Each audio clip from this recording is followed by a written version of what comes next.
Boa noite.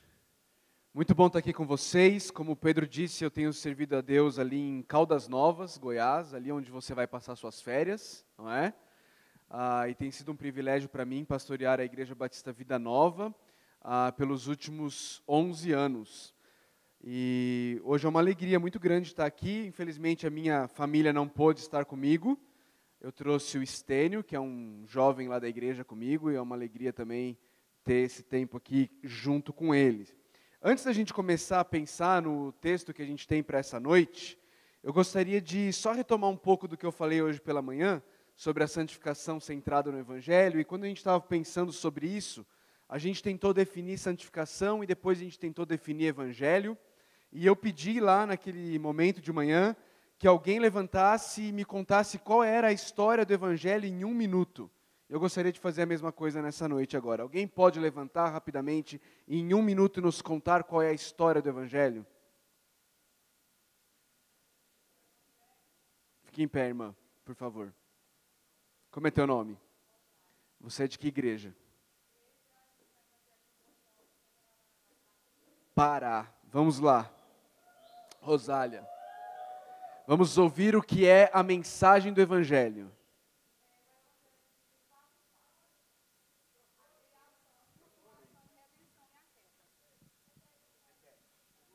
O Evangelho é dividido em 4 partes: a criação, a queda, a redenção e consumação. Glória a Deus. Posso sentar, não é? O Evangelho é exatamente isso. É essa mensagem maravilhosa de que um Deus criador, soberano, todo-poderoso, criou os céus e a terra, criou a mim e a você, a imagem e semelhança dele, mas eu e você, a raça humana virou as costas para esse Deus maravilhoso, criador, bondoso, pecou, escolheu viver do seu próprio jeito, falou para Deus: eu vou fazer o que dá na minha telha, eu vou cuidar da minha vida do jeito que eu quero, e Deus graciosamente não nos fulminou, mas nos amou a ponto de entregar o Filho dele para morrer na cruz do Calvário pelo meu pecado, pelo seu pecado, para que eu e você pudéssemos ser redimidos, e um dia, Ele fará novas todas as coisas. Essa é a mensagem do Evangelho. Essa é a mensagem que nos santifica. Essa é a mensagem que nos capacita a viver para a glória dele. Hoje eu quero olhar com vocês um texto de Colossenses. Você pode abrir ou ligar a tua Bíblia aí em Colossenses capítulo 2. Nós vamos estudar Colossenses 2, de 6 a 15, mas eu gostaria de ler com vocês Colossenses 2, de 6 a 23, apenas para a gente ter um pouco mais de contexto do que Paulo está falando aqui nessa carta, tá bom? Eu desde já peço desculpas, eu uso a NVI, eu acho que a maioria de vocês usa a revista atualizada, mas vai estar aqui projetado, então você pode acompanhar a leitura e a gente pode caminhar no estudo da Palavra de Deus juntos. Colossenses capítulo 2, eu vou ler com vocês do verso 6 até o verso 23. Colossenses 2, do 6 ao 23. Ouça com fé e com alegria a palavra de Deus. Portanto, assim como vocês receberam Cristo Jesus o Senhor, continuem a viver nele, enraizados e edificados nele, firmados na fé como foram ensinados, transbordando de gratidão. Tenham cuidado para que ninguém os escravize a filosofias vãs e enganosas, que se fundamentam nas tradições humanas e nos princípios elementares deste mundo, e não em Cristo. Pois em Cristo habita corporalmente toda a plenitude da divindade. E por estarem nele, que é o cabeça de todo o poder e autoridade, vocês receberam a plenitude. Nele também vocês foram circuncidados, não com uma circuncisão feita por mãos humanas, mas com a circuncisão feita por Cristo, que é o despojar do corpo da carne. Isso aconteceu quando vocês foram sepultados com ele no batismo, e com ele foram ressuscitados mediante a fé, no poder de Deus, que o ressuscitou dentre os mortos. Quando vocês estavam mortos em pecados e na incircuncisão da sua carne, Deus os vivificou com Cristo. Ele nos perdoou todas as transgressões e cancelou a escrita de dívida que consistia em ordenanças e que nos era contrária. Ele a removeu, pregando-a na cruz. e tendo despojados os poderes e as autoridades, fez deles um espetáculo público, triunfando sobre eles na cruz. Portanto, não permitam que ninguém os julgue pelo que vocês comem ou bebem, ou com relação a alguma festividade religiosa, ou a celebração das luas novas, ou dos dias de sábado. Essas coisas são sombras do que haveria de vir. A realidade, porém, encontra-se em Cristo. Não permitam que ninguém que tenha prazer numa falsa humildade e na adoração de anjos os impeça de alcançar o prêmio. Tal pessoa conta detalhadamente suas visões, e sua mente carnal a torna orgulhosa. Trata-se de alguém que não está unido à cabeça, a partir da qual todo o corpo, sustentado e unido por seus ligamentos e juntas, efetua o crescimento dado por Deus.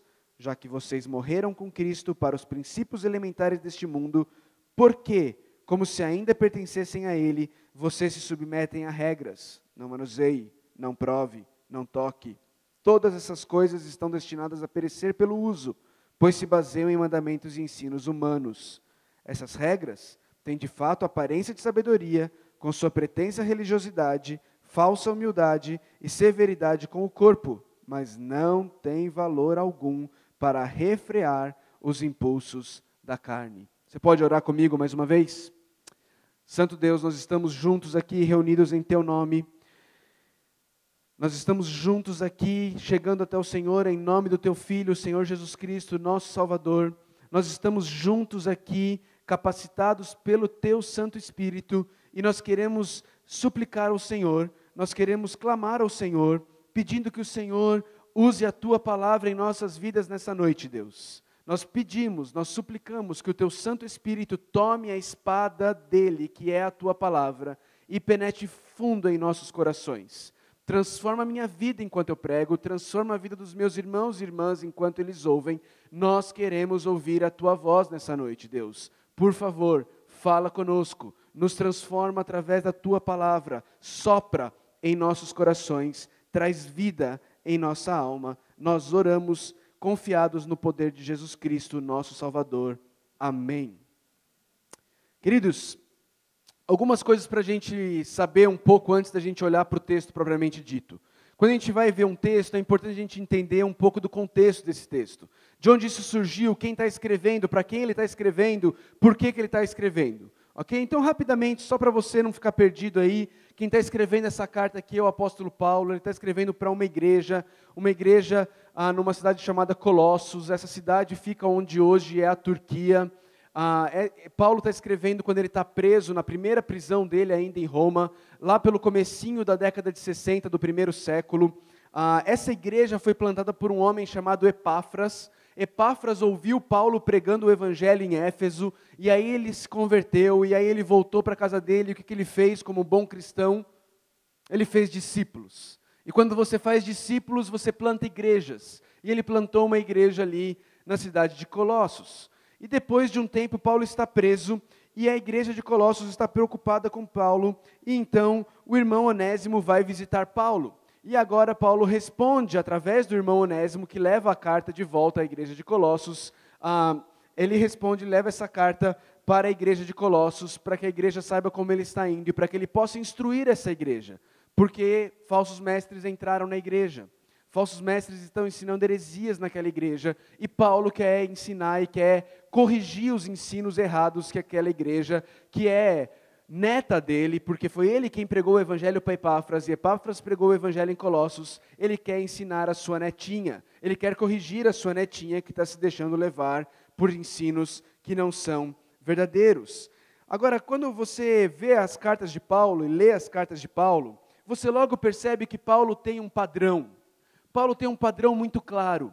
Paulo sempre começa com os indicativos. Alguém, por favor, me diga o que é um verbo indicativo. Estamos aqui em meio a esse aulão para o Enem. Não, brincadeira. Mas você pode me dizer o que é um verbo indicativo? Indica certeza. Indica algo que, de fato, ou aconteceu, ou está acontecendo, ou irá acontecer. Algo que não tem dúvida sobre aquilo, algo que é certo. Isto é um verbo indicativo. Paulo, invariavelmente, começa suas cartas com os indicativos do Evangelho, com as certezas do Evangelho. Paulo começa suas cartas dizendo quem Deus é. Paulo começa suas cartas dizendo o que Deus fez. Paulo começa suas cartas dizendo quem eu e você somos por causa de quem Deus é e por causa do que Deus fez. Ele nos diz que nós somos povo de Deus, que nós fomos salvos, que nós fomos redimidos, que nós fomos transformados. Ele diz em Colossenses, por exemplo, em Colossenses capítulo 1, ele fala de Jesus, que Jesus é a imagem do Deus invisível, texto que o meu amigo Guilherme Andrade musicou e que está todo mundo cantando pelo Brasil inteiro, a música do Guilherme, linda, baseada em Colossenses capítulo 1, cheia de indicativos do Evangelho, quem é Jesus, o que Jesus fez e quem nós somos por causa do que Jesus fez. São os indicativos do Evangelho. Mas Paulo não para nos indicativos. Depois de trazer indicativos, Paulo passa a trazer imperativos. Alguém me diz o que é um verbo imperativo? Isso é fácil, né? Uma ordem. Mas Paulo sempre traz os imperativos baseados e depois dos indicativos. Para você entender melhor, sabe quando você vira para o seu pai te dá uma ordem, você vira para o seu pai e fala assim, mas pai, por quê? E ele vira para você e diz, porque eu estou mandando. Deus nunca faz isso. Paulo, quando escreve e nos traz ordens de Deus, ele sempre baseia as ordens de Deus nos indicativos do Evangelho. Você vai fazer isso por causa de quem você é no que Cristo fez na sua vida. É por isso que você vai conseguir fazer isso. É por isso que Deus quer isso de você. Não é simplesmente faça isso, não faça isso, faça isso, não faça isso e se vire daqui para frente. Se esforce para conseguir, se você não conseguir, você está na roça. Não é isso. Paulo traz sim imperativos de Deus para mim e para você, mas todos esses imperativos eles são baseados no que Jesus fez por nós. Todos esses imperativos, eles são recheados por quem nós somos em Cristo, que é o que nos capacita a obedecer o que Deus quer que nós obedeçamos. Tendo dito isso, queridos, olha como começa o texto que nós estamos. Ele diz assim, portanto, assim como vocês receberam Cristo Jesus, o Senhor, continuem a viver nele. Assim como traz a ideia de da mesma forma como vocês entraram para o relacionamento com Jesus, é a forma como vocês devem continuar a viver. E como foi que Paulo nos ensinou que nós entramos no nosso relacionamento com Jesus?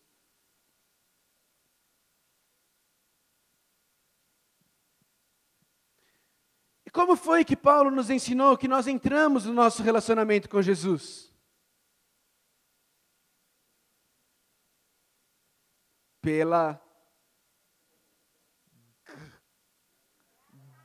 graça por meio da fé. Nossa, muito bom. Pela graça por meio da fé. É assim que nós entramos em um relacionamento com Jesus. Por causa da graça imerecida de Deus, porque Deus graciosamente nos salvou. E como isso aconteceu? Por meio da fé, porque nós cremos nele, ele nos deu capacidade para isso e nós cremos nele. Por isso nós temos relacionamento com ele. Paulo está dizendo, da mesma forma, assim como vocês receberam Cristo Jesus pela graça, por meio da fé, continuem a viver nele.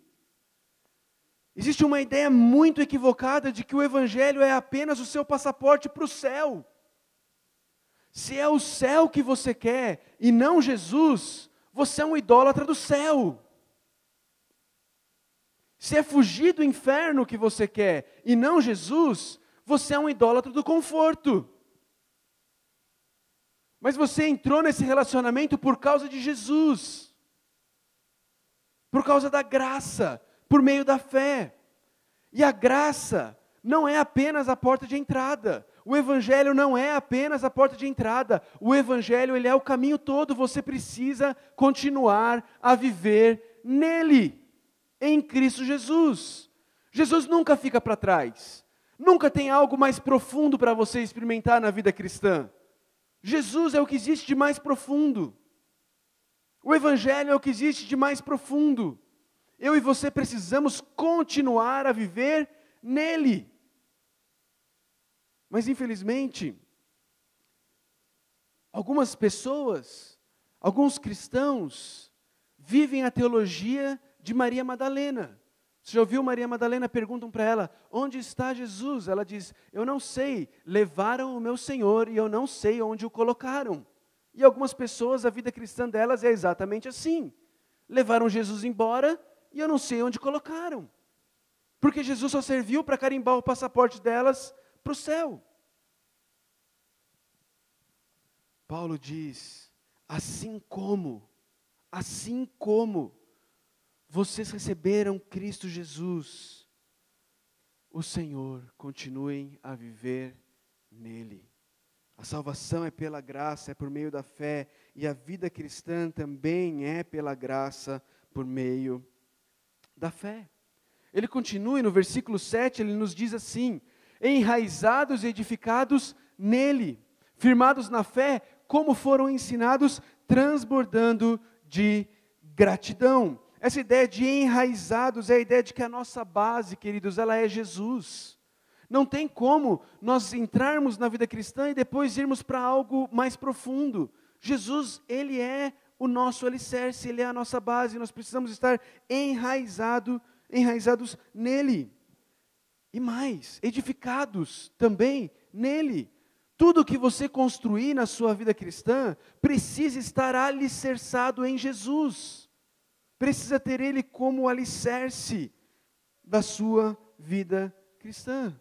Aqui Paulo depois relembra os irmãos de Colossos sobre o que Epáfras os ensinou. Ele traz à memória isso, ele diz, como vocês foram ensinados. Como vocês foram ensinados. Vocês precisam se lembrar daquilo que te foi ensinado quando você creu em Jesus e foi salvo. E, queridos, toda essa vida cristã, ela só floresce num ambiente de gratidão. Amanhã nós vamos falar mais sobre isso, mas a vida cristã, ela não existe sem gratidão.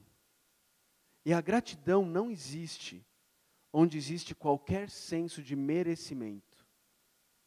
Se você acha que você merece alguma coisa, você será incapaz de ser grato a Deus. Porque se você merece e Deus te dá, Ele não fez mais do que obrigação. E se você merece e Ele não te dá, Ele está em dívida com você. Mas se você entende que você não merece nada, ou na verdade que aquilo que você merecia, Deus já derramou na cruz do Calvário, então tudo que Deus te der vai gerar gratidão no seu coração. Uma religião que acha que Deus nos deve alguma coisa, é uma religião idolátrica, onde nós na verdade adoramos aquilo que nós esperamos que Deus nos dê. Deus é apenas um meio para o fim que nós estabelecemos para Ele. Paulo está deixando claro que da mesma forma, queridos, como eu e você entramos na vida cristã, eu e você devemos continuar a caminhar por toda ela.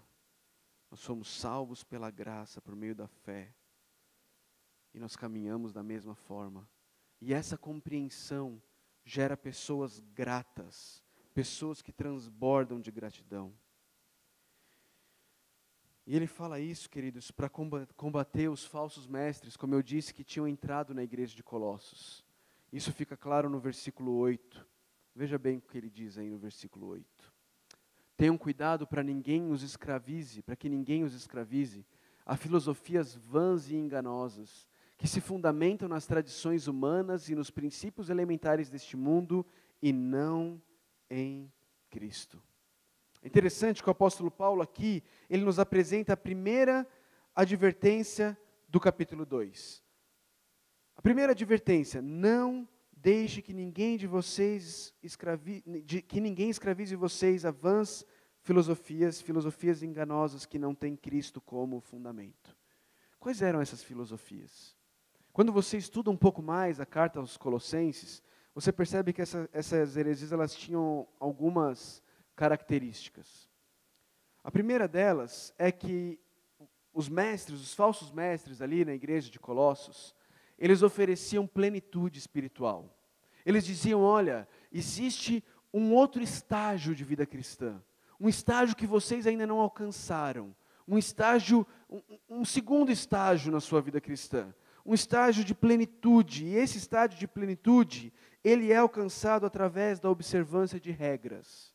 E é por isso que na continuidade do capítulo, como nós lemos, Paulo vai falar que essas regras não têm nenhuma capacidade de refrear o impulso da carne da gente. E ele diz, essa plenitude espiritual vem através da observância de regras, e então quando vocês fizerem isso, vocês vão alcançar visões e mistérios, e isso vai proteger vocês contra a ameaça de demônios. Eu não sei se você conhece algum país, alguma igreja, não sei, por um acaso, onde esse tipo de ensino acontece. Eu não sei. Não é uma promessa de uma plenitude espiritual, através de um legalismo, onde você vai ter visões e mistérios, isso vai te proteger do devorador, por exemplo. Né? Eu não sei. Talvez você já ouviu isso em algum lugar. Mas a verdade é que Satanás ele não é nem um pouco criativo. Ele muda a roupagem, mas a estratégia é a mesma. E Paulo tem que escrever a essa igreja dizendo, meus irmãos, tomem cuidado para que ninguém escravize vocês. A essas filosofias que são vãs, elas não possuem conteúdo, elas não têm coração. E o mais importante, elas não se baseiam em Cristo. Elas não se baseiam em Cristo. Elas são tradições humanas. Elas são princípios gerais desse mundo. Mas o fundamento delas não é Cristo. Não se deixem escravizar por isso. Não se deixem escravizar por isso. Resumidamente, queridos, aqueles hereges, eles estavam dizendo que Jesus, mais o sábado, ou Jesus, mais o dízimo, ou Jesus, mais a cultura gospel, ou Jesus, mais a religião, ou Jesus, e você pode preencher a lacuna, Jesus mais alguma coisa é igual a tudo o que você precisa. O apóstolo Paulo aqui na carta aos Colossenses, ele basicamente, resumidamente, ele quer ensinar a mim e a você que Jesus, mais nada, é igual a tudo que nós precisamos. E ele está nos alertando para nós não nos deixarmos escravizar por filosofias vãs que não se baseiam em Cristo. Mais para frente no capítulo ele vai dizer, essas pessoas e essas filosofias muitas vezes até têm aparência de piedade, uma falsa humildade. Parece bonitinho, parece piedoso. Mas se adiciona qualquer coisa a Cristo, é heresia, é anátema e deve ser rejeitado. Porque Jesus, mais nada, é igual a Cristo. E aí aqui, queridos, Paulo começa a destrinchar e desmoronar e a destruir essas heresias. Ele começa no versículos 9 e 10, onde ele diz assim, pois em Cristo habita corporalmente toda a plenitude da divindade. Você quer plenitude? A plenitude está em Cristo. E, porque vocês estão em Cristo, que é o cabeça de todo o poder e autoridade, vocês receberam, está no passado, presente e futuro. Receberam. Está no passado, presente e futuro. Passado. Vocês receberam a plenitude. Eles estão oferecendo algo para vocês, que se vocês estão em Cristo, vocês já possuem. Vocês já estão plenos. Vocês já têm tudo o que vocês precisam para viver a vida cristã. Se nós estamos em Cristo, queridos, nós estamos plenos de Deus. nós estamos completos. Não existe categorias de cristãos. Não existe mais cristão, menos cristão, cristão mais abençoado, cristão menos abençoado. Porque se você está em Cristo, você é pleno de Deus, você é pleno de Cristo. Cristo está em você.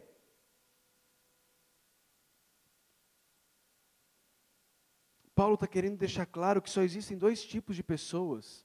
Aqueles que estão em Cristo e por estarem em Cristo são plenos de Deus. E aqueles que não estão em Cristo e por isso não possuem Deus. Depois de falar sobre a plenitude, imagine que a palavra plenitude é um arquivo zipado. Faz sentido para você? Um arquivo comprimido ali no seu computador e você vai dar um unzip nele, né? Paulo clica na palavra plenitude 2 vezes. E aí abre.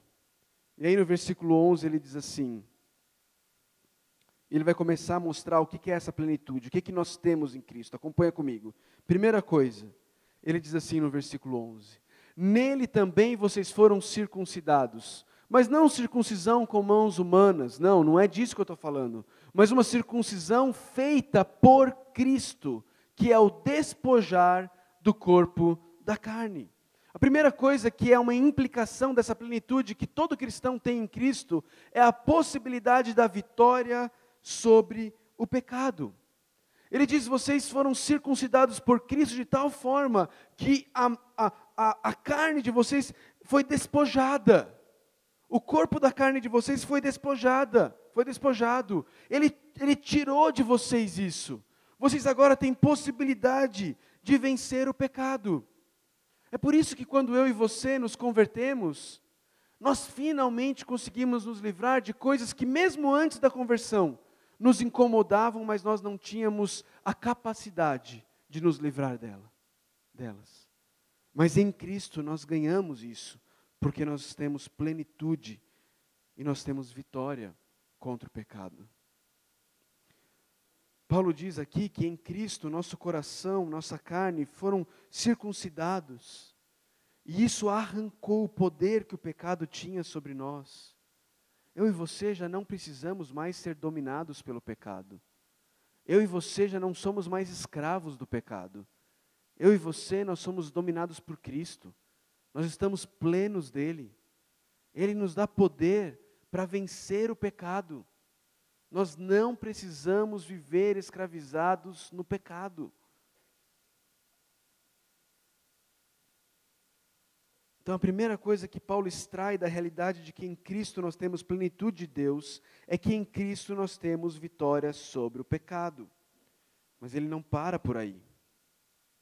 Versos 12 e 13, ele diz assim, isso aconteceu quando vocês foram sepultados com ele no batismo, e com ele foram ressuscitados mediante a fé no poder de Deus, que o ressuscitou dentre os mortos.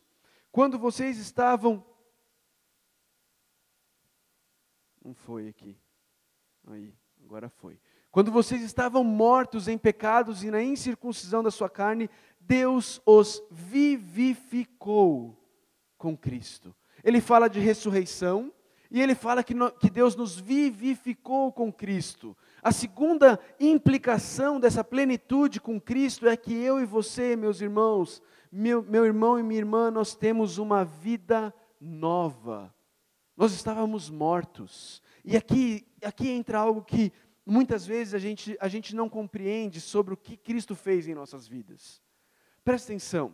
Nós não estávamos à deriva no mar, nadando, tentando salvar a nós mesmos, e Cristo jogou a boia para salvar a gente e facilitar um pouquinho esse nosso trabalho.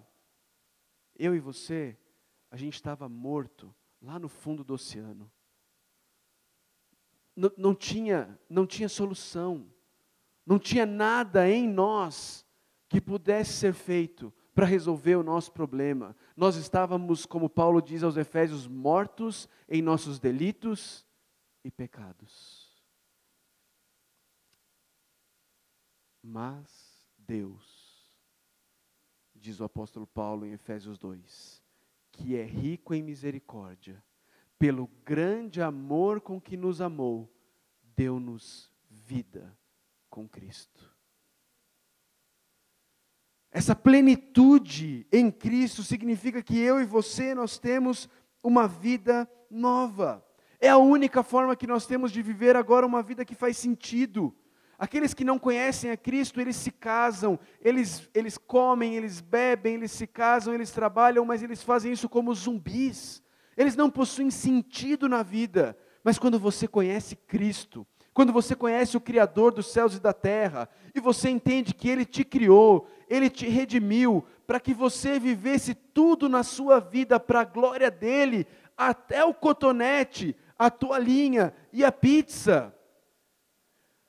Você entende que a sua vida ela é plena de sentido. A sua vida não é um vazio existencial.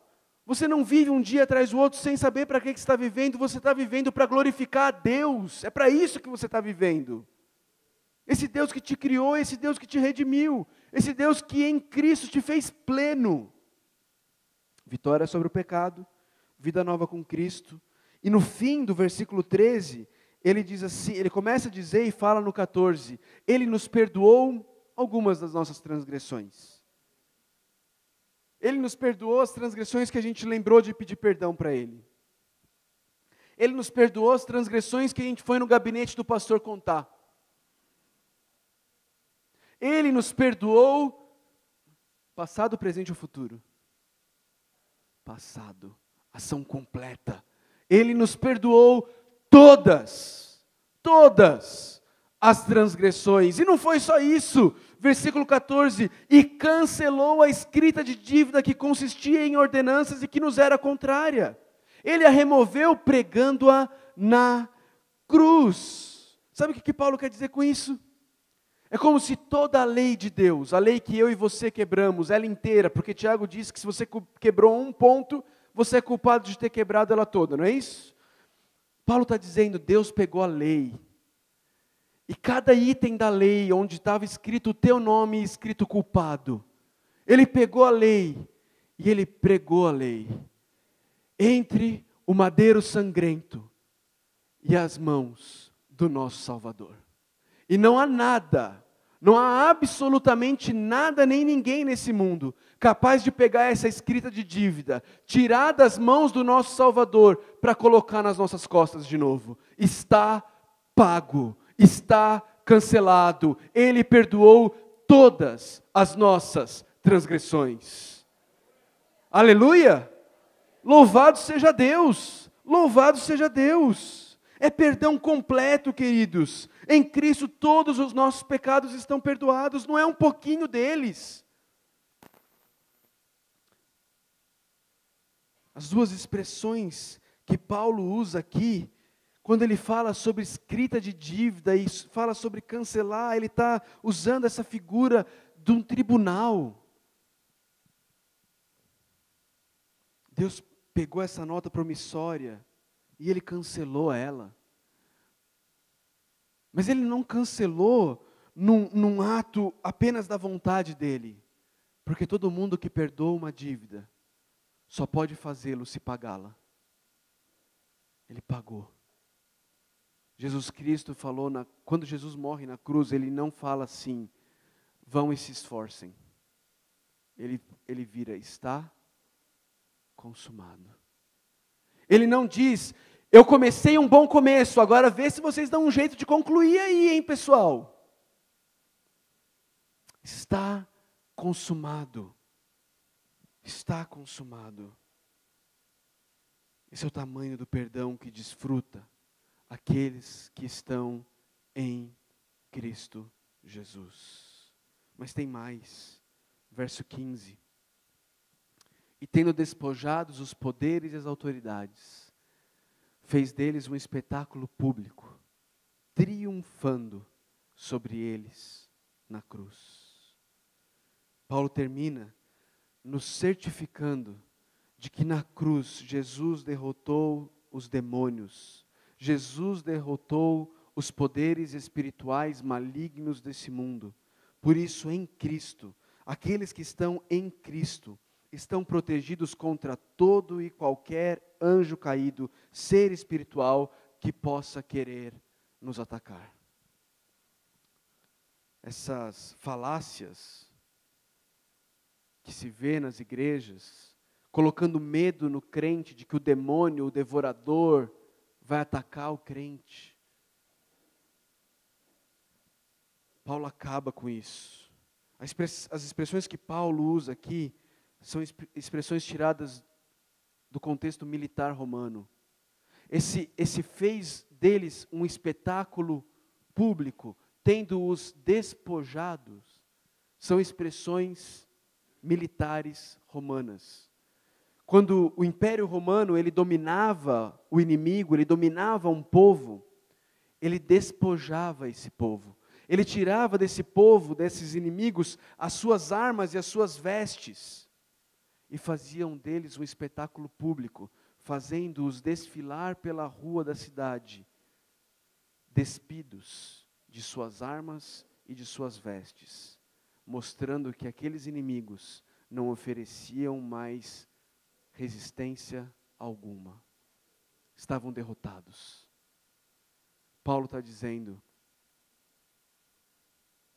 toda autoridade maligna, espiritual, foi derrotada por Cristo Jesus na cruz do Calvário. E se você está em Cristo, eles estão despojados contra você. Eles nada podem contra você. Eles são como um leão banguela.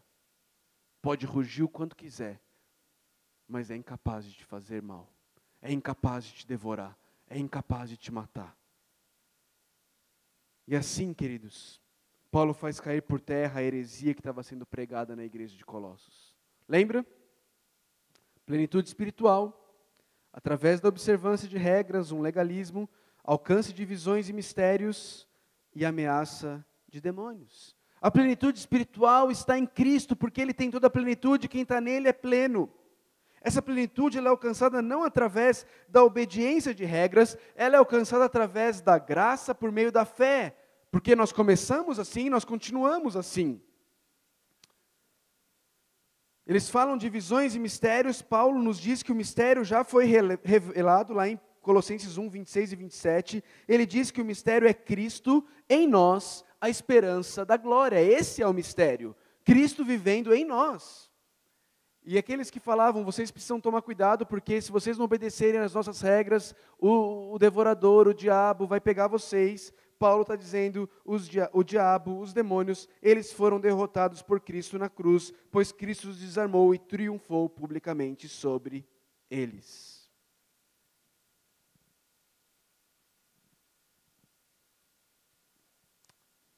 Jesus, mais nada é igual a tudo. Meu irmão, minha irmã, o que eu e você precisamos para termos um coração puro, uma boa consciência e uma fé sincera é de Jesus, é em nós. É disso que eu e você precisamos. Como, pastor? Pela graça, por meio da fé. E daí? O que isso tem a ver comigo e com você? Algumas aplicações práticas. Primeira delas, qualquer tentativa, queridos, de crescimento espiritual que não tenha seu fundamento em Cristo, será escravizante e irá te esmagar. Lembra do que Paulo diz? Versículo 8, tenham cuidado para que ninguém os escravize a filosofias vãs e enganosas, que não se baseiam em Cristo. Tentar crescer espiritualmente, sem que Cristo seja o fundamento, sem que os indicativos do Evangelho sejam a sua base, vai ser escravizante e vai te esmagar.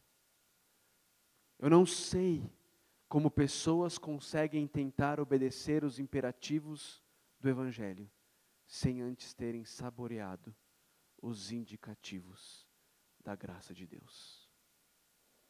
Te esmaga, te sufoca. Aliás, eu acho que não existe vida mais infeliz do que a daquele que conhece, teoricamente, o Evangelho, mas tenta vivê-lo pelas suas próprias forças. Você vai, já foi em aeroporto grande, que tem aquelas esteiras para te ajudar a andar, esteiras rolantes, grandes. Alguém já viu isso? Já? Alguém? Tem umas esteiras enormes assim, porque você vai de um pavilhão para outro e você tem que tentar viver o Evangelho pelas suas próprias forças. É como andar nessas esteiras ao contrário, no sentido oposto. Você não sai do lugar. É frustrante, é desanimador, porque eu e você não conseguimos. Não tente viver a vida cristã pelas tuas próprias forças. Saboreie a doçura do Evangelho. E então viva os imperativos do Evangelho, por gratidão, alegria, capacitado pela graça, e não pela sua própria força. Segunda coisa. Não se veja como um cristão incompleto. Em Cristo, todos os cristãos são plenos. Não existe segunda categoria de cristão. Não tem cristão a 100. Todo cristão é picanha, é de primeira. Se você é cristão, você é de primeira. Não porque você é de primeira. É porque Cristo está em você. E Cristo é de primeira, é picanha Angus. Aquela japonesa que eu nem sei pronunciar o nome do boi. É aquilo lá. Queridos, Cristo não está procurando pessoas perfeitas. Cristo não está em busca de pessoas perfeitas, porque se Ele estivesse, Ele nunca as encontraria. Cristo quer você, do jeito que você é, do jeito que você está. Ele quer te transformar, porque Ele é perfeito. Um pastor amigo meu conta a história de que ele estava evangelizando uma amiga dele que tinha vivido uma vida muito promíscua, de imoralidade sexual, uma vida totalmente devassa. E um dia, ele convenceu essa amiga a ir num culto com ele. E ele conta a história, talvez você já tenha visto o vídeo dele contando essa história, de que o pregador daquela noite tomou uma rosa na mão, cheirou a rosa, e aí passou para a plateia de milhares de pessoas, e pediu que cada um cheirasse a rosa e passasse para o lado. E enquanto todo mundo fazia isso, ele ia falando e acabando com as pessoas que viveram na imoralidade sexual. Acabando e mostrando que essas pessoas não tinha futuro para elas. E no final, quando aquela rosa voltou na mão do pregador, aquela rosa obviamente estava toda esbugalhada, depois de toda aquela plateia ter cheirado a rosa. E aí ele virou para a plateia e ele disse: se você vive uma vida de imoralidade sexual, você é essa rosa. E ninguém quer essa rosa. E jogou a rosa fora. E esse meu amigo, ele conta no vídeo que aquilo encheu o coração dele de ira santa. Porque ele queria gritar para aquele pregador: Jesus quer a rosa. Jesus quer a rosa.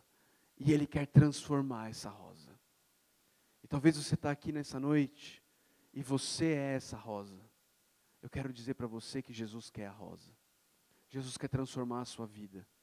E quando você estiver em Cristo, nenhuma filha de pastor que viveu sem pecar nenhuma vez em imoralidade sexual vai ser mais plena e mais perfeita do que você aos olhos de Deus. Porque os dois estarão em Cristo.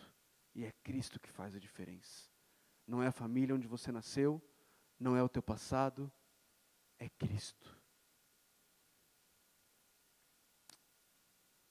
Para terminar, junto com isso, não se defina por sua capacidade de fazer ou de deixar de fazer. A sua identidade está no que Jesus fez. Sua identidade está no que Jesus fez. Você não é o teu passado. Você não é aquilo que você consegue desempenhar para Deus. você é o que Cristo conquistou por você na cruz do Calvário. Em Cristo, Deus olha para mim e para você, e Ele diz: este é o meu filho amado, em quem eu me alegro. Porque nós damos muitas alegrias para o Pai? Eu não dou. Mas porque eu estou em Cristo, e Cristo é suficiente. Essa é a minha identidade. Jesus mais nada é igual a tudo. Vamos orar. Senhor Deus, graças te dou, Pai, por tua maravilhosa graça. Obrigado porque o Senhor não nos deixa entregues a nós mesmos. Obrigado, Senhor, porque não depende de nós. Obrigado porque nós não estamos correndo numa esteira, mas nós estamos nos teus braços, sendo carregados pelo Senhor, por causa da tua graça, por meio da fé. Santifica-os na tua graça, santifica-nos na tua graça, Pai. Nos ajude a viver para refletir a tua glória, não como um meio de conquistar o teu favor, mas porque o Senhor já nos ama por causa de Cristo. Nos ajuda, Deus. Tira toda a justiça própria do nosso coração. Tira todo o desejo de alguma forma, mostrar para Deus, mostrar para o Senhor que nós somos melhores. Tira de nós também, Senhor, qualquer senso de que nós estamos além da capacidade da Tua graça de nos salvar e de nos transformar. E nos ajude a lembrar, Deus, que por maior que seja o nosso pecado, a Tua graça ela é imensamente maior. E ela nos transforma para a honra e glória do Teu nome. Nós oramos em nome de Jesus. Amém.